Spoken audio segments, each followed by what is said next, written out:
오늘은 요한일서 3장 1절부터 12절까지를 나누고자 합니다. 여러분들이 만약 큐티를 하시거나 성경 통독을 하셨다면 오늘 본문은 그냥 읽고 넘어갈 수 있는 본문입니다. 그런데 여러분들이 주의 깊게 요한일서를 관찰해 오셨다면 오늘 본문은 결코 간과할 수 없는 본문입니다. 오늘 본문 6절에 이렇게 말씀하고 있습니다. 그 안에 거하는 자마다 범죄하지 않았니 범죄하는 자마다 그를 보지도 못하였고 그를 알지도 못하였느니라 라고 말씀하고 있습니다. 이 말씀은 한마디로 그리스도인이라면 죄를 짓지 않는다 이런 말씀이죠. 그런데 1장 8절부터 10절까지는 다른 말씀을 하고 있습니다. 8절만 읽어보면 만일 우리가 죄가 없다고 말하면 스스로 속이고 또 진리가 우리 속에 있지 아니할 것이요 라고 말씀하고 있습니다.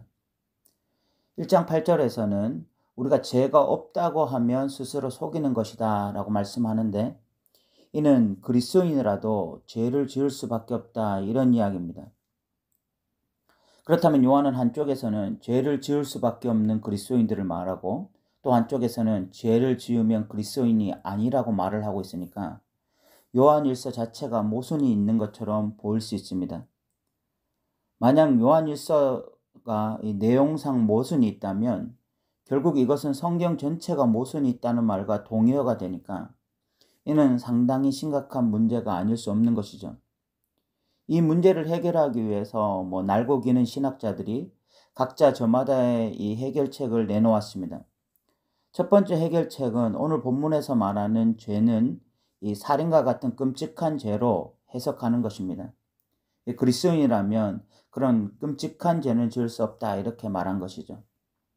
이는 초대교회 시절에 유행하던 해석이었습니다.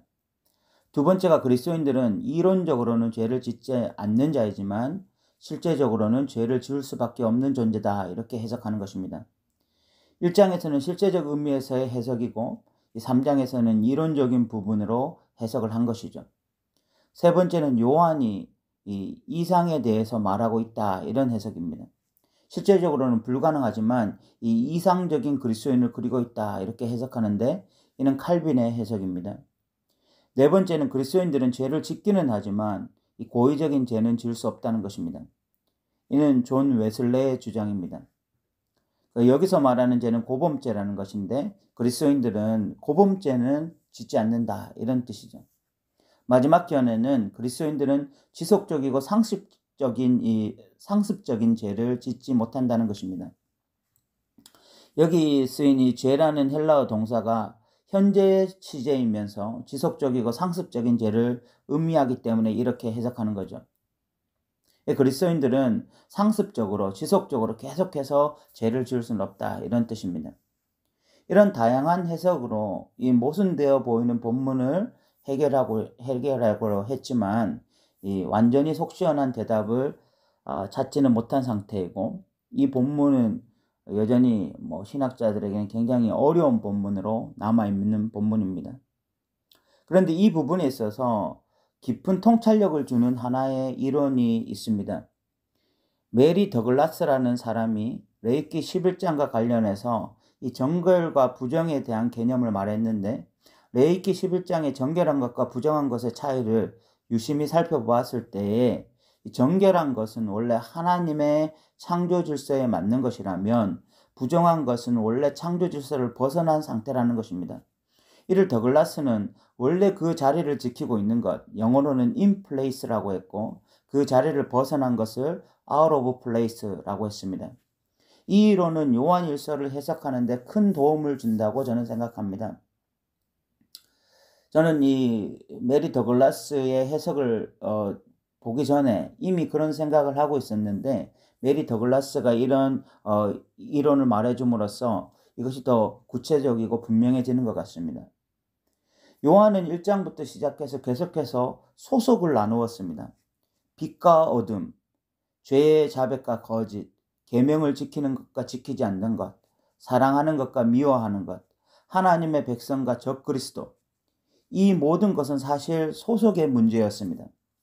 요한이 끊임없이 이 말해왔던 것이 하나님께 속해 있으면 하나님의 백성이라면 빛 가운데 행하고 죄를 자백하고 계명을 지키고 사랑하고 예수를 주로 고백할 것이다 라고 말하고 있었습니다. 그런데 하나님께 속하지 않으면 어두움에 속하고 거짓말을 하고 계명을 지키지 않고 남을 미워하며 예수를 주로 고백하지 않고 부인하게 될 것이다 라고 이야기했어요. 요한은 계속해서 이 소속의 문제로 이 문제들을 다뤄왔던 것입니다. 오늘 본문도 그런 측면에서 살펴보아야 되는 것이죠. 이미 서론을 말하는데 상당한 시간을 소요했기 때문에 이 본문을 자세히 다룰 수 없고 단지 이 본문을 어디에 속했느냐는 이 소속의 관점에서만 살펴보고자 합니다. 먼저 3장 1절을 읽어보면 보라 아버지께서 어떠한 사랑을 우리에게 베푸사 하나님의 자녀라 일컬음을 받게 하셨는가 우리가 그러하도다 그러므로 세상이 우리를 알지 못함은 그를 알지 못함이라 라고 말씀하고 있습니다. 여기에 요한은 세상이 우리를 알지 못함은 그를 알지 못함이라 라고 말씀하는데 이 요한은 철저하게 소속의 개념으로 말을 하고 있는 것입니다. 세상이 하나님의 백성도 예수님도 하나님도 모르는 이유는 그들이 하나님께 속하지 않았기 때문이다 라고 말하고 있는 거죠. 그리고 또 2절 하반절에는 이렇게 말씀합니다. 그가 나타나시면 우리가 그와 같을 줄을 아는 것은 그의 참모습 그대로 볼 것이기 때문이니 라고 말씀합니다. 여기서 우리가 예수님처럼 된다는 것은 신적인 존재가 된다는 것이 아니라 예수님처럼 온전한 존재가 된다라는 것을 의미하는 것입니다. 어쨌든 이 또한 이 소속의 문제로 하나님의 백성들이 미래의 온전한 존재, 하나님의 백성으로서 온전한 존재가 될 것이다. 이 말씀을 하고 있어요. 그래서 3절이 결론이 되는데 주를 향하여 이 소망을 가진 자마다 그의 깨끗하심과 같이 자기를 깨끗하게 하느니라 라고 말씀합니다. 이 소망이라는 것은 결국 하나님의 백성으로서 구원받게 될 그 상태를 의미하는 거죠. 그런 자들은 오늘 또 자신을 깨끗하게 하며 살아가는 자들이다 라고 이야기하고 있습니다. 그리고 이제 이 문제의 구절이 나오죠. 4절과 6절인데 이렇게 말씀하고 있습니다. 4절과 6절을 읽어보겠습니다. 죄를 짓는 자마다 불법을 행하나니 죄는 불법이라. 그 안에 거하는 자마다 범죄하지 아니하느니 범죄하는 자마다 그를 보지도 못하였고 그를 알지도 못하였느니라 라고 말씀하고 있습니다. 4절에 이 죄를 짓는 자는 불법이다 라고 이야기하고 6절에는 그 안에 거하는 자, 예수님 안에 거하고 하나님 안에 거하는 자는 죄를 범하지 않는다. 그런데 하나님 안에 이 거하지 않으면 결국은 그를 보지도 못하였고 그를 알지도 못하였다라고 이야기하고 있습니다. 그러니까 지금 이 하나님을 모르는 자는 하나님을 모른다라는 것은 하나님께 속하지 않았다라는 것이죠. 이 역시 소속의 문제입니다.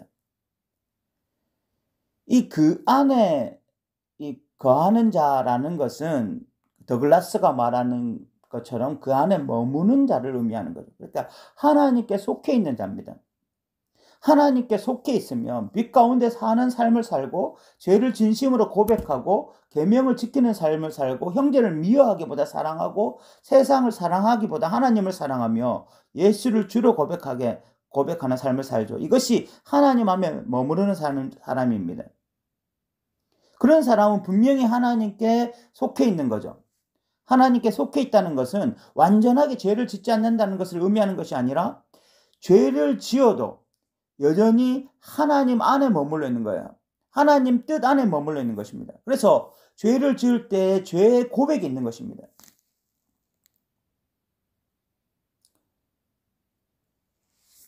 하나님 안에서 죄를 지을 수밖에 하나님 안에 있어도 죄를 지을 수밖에 없는 인간이지만 그러나 하나님 뜻 안에 있기 때문에 또 예수 그리스도의 거룩한 보혈의 피의 능력과 성령이 내주하고 있기 때문에 우리는 빛 가운데 살아갈 수 있고 계명을 지키는 삶을 살 수 있고 하나님이 요구하시는 삶을 살아갈 수 있습니다. 그런데 그럼에도 불구하고 우리가 그런 삶을 살다가 우리의 죄성으로 인해서 죄를 짓게 될 때에 우리는 1장 8절에서 말하는 것처럼 죄를 진심으로 고백하고 다시 회개하는 자리로 나아갈 수 있는 것이죠. 그것이 인플레이스, 결국 하나님 앞에 머무는 삶입니다. 그런데 죄를 짓는 자들이 있습니다. 그들의 특징은 애초에 하나님께 속한 적이 없고 어둠에 속해 있으며 죄를 고백하지 않고 하나님의 계명을 철저하게 무시하며 세상을 사랑하며 살아갑니다. 그리고 그들은 예수님의 구주 되심을 부인하며 살아가죠. 그들은 바로 out of place, 근본적으로 소속이 다른 것입니다. 하나님과 소속이 달라요. 그들이 죄를 짓는 이유는 하나님을 보지 못했기 때문이고 하나님을 알지 못했기 때문입니다. 그래서 8절에 요한은 이렇게 말을 합니다. 죄를 짓는 자는 마귀에게 속하나니 마귀는 처음부터 범죄함이라 하나님의 아들이 나타나신 것은 마귀의 일을 멸하라 하심이라.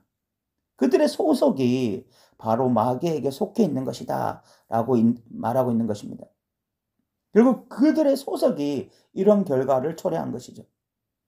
그 반대가 바로 9절입니다. 9절에 보면 하나님께로부터 난 자마다 죄를 짓지 않으니 이는 하나님의 씨가 그의 속에 거하며 그도 범죄하지 못하는 것은 하나님으로부터 났음이라 라고 말씀하고 있습니다. 결국 이 하나님의 백성들은 하나님의 속한 자다라고 요한은 말하고 있는데 그 백성들에게는 하나님의 씨가 거하고 있다라고 말을 하고 있는 거죠. 그 씨라는 것이 무엇을 말하는 것입니까? 의를 행할 능력을 말하는 것입니다. 의를 행할 능력이 하나님의 백성들에게 있어요. 그래서 빛을 따라 살아가고 죄를 진심으로 고백하며 계명을 지키고 형제를 사랑하고 세상을 사랑하지 않고 예수를 주로 고백하게 되어지는 이런 일이 일어나는 거죠. 그런 자들은 절대로 out of place, 이 하나님으로부터 완전히 벗어난 삶을 살아갈 수가 없습니다. 그가 하나님으로부터 완전히 벗어난 삶을 산다면 그가 하나님의 백성이 아니라 마귀의 자녀라는 것을 말하는 거죠. 그래서 10절에 이렇게 말합니다. 이러므로 하나님의 자녀들과 마귀들의 자녀들이 드러나니 무릇 의를 행하지 아니하는 자나 또는 그 형제를 사랑하지 않은 자는 하나님께 속하지 아니하였느니라. 마귀에게 속한 자가 있고 하나님께 속한 자가 있는데 이 하나님께 속해 있는 자의 가장 결정적인 게 뭐냐? 형제를 사랑하는 것이다 라고 이야기하고 있어요. 그리고 형제를 사랑하지 아니하면 마귀에게 속한 것이다 이렇게 이야기하고 있습니다. 그러면서 이 12절에 가인 이야기를 하고 있는데 가인이 왜 동생 아벨을 사랑하지 않고 죽였느냐? 근본적으로 그가 마귀에게 속했기 때문에. 그 마귀에게 속한 그 특징이 바로 형제를 미워하고 살인하는 것으로 나타난 거죠. 결국 이 사도 요한은 하나님께 속해 있는 것의 가장 중요한 특징으로 사랑을 말하고 있습니다. 왜 사랑을 말하느냐? 사랑이라는 것이 하나님께 속한 자의 가장 중요한 특징이기 때문에 그런 것이죠. 다른 여러 가지들을 사도 요한은 이 요한 1서에서 말하고 있지만 가장 중요한 특징으로 사랑을 말하고 있는 이유가 바로 거기에 있는 것이죠. 오늘날 한국교회 안에 얼마나 많은 다툼이 있습니까? 이것이 무엇을 말하는 것일까요? 과연 그렇게 분쟁하는 교회가 진정 하나님께 속해 있다고 자신 있게 말할 수 있을까요? 오늘날 성도들의 삶을 한마디로 말해서 정말 사랑의 삶이라고 말을 할 수 있을까요? 또 이 부분은 어떻게 설명해야 될까요? 한국교회는 이에 대해서 자주 인간의 연약함을 이야기해 왔습니다. 교회에도 사람들이 모인 곳이라 싸울 수밖에 없고 성도들도 인간이라 이기적으로 살 수밖에 없다는 식이었습니다. 그런데 오늘 요한은 너무 분명하게 하나님께 속한 자는 사랑하는 자라고 분명하게 말을 하고 있습니다. 저는 우리가 이 말씀 앞에 한번 직면해 봐야 된다고 생각합니다.